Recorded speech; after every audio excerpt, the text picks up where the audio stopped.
Oh, charot. Ehe. Ang totoo niyan, ako ito, si Haggard. Haggard tayo for today's video. Ito nga ni pala ay nung Teacher's Day pa dahil na busy lang ang person, hindi tayo nakapag-edit at nakapag-voice over.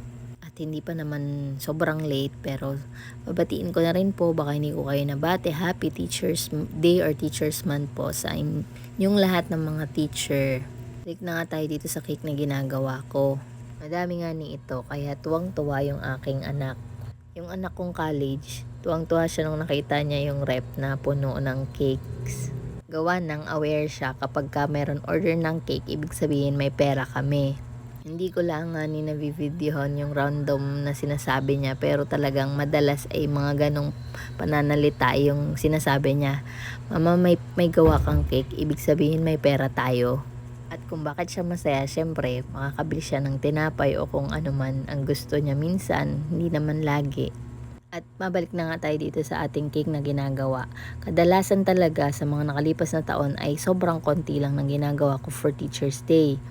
At medyo na-challenge din ako dito sa design ng cake dahil susulat lang yung greetings sa cake. Hindi kagaya ng mga nakaraang taon na print lang.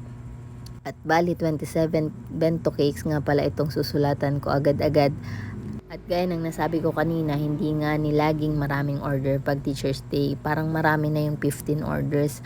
At sobrang saya ko ngayon na yung classmate ko nung high school ay umorder sa akin. Siya lang yung kausap ko ng 27 pieces bento cake para sa school teachers nila. God is good talaga. Gumagamit siya ng mga tao, nagpapadala siya ng mga tao na pwedeng maging blessing sa atin. Hindi man po kayo aware, pero yung pagsusuporta nyo po sa isang small business owner na kagaya ko ay blessing po yun sa akin. Kayo ay blessing sa akin. Kaya walang sawang pasasalamat po sa patuloy na sumusuporta at laging umu-order. At syempre, thank you so much Lord for giving me clients and customers na laging nandyan nakasuporta.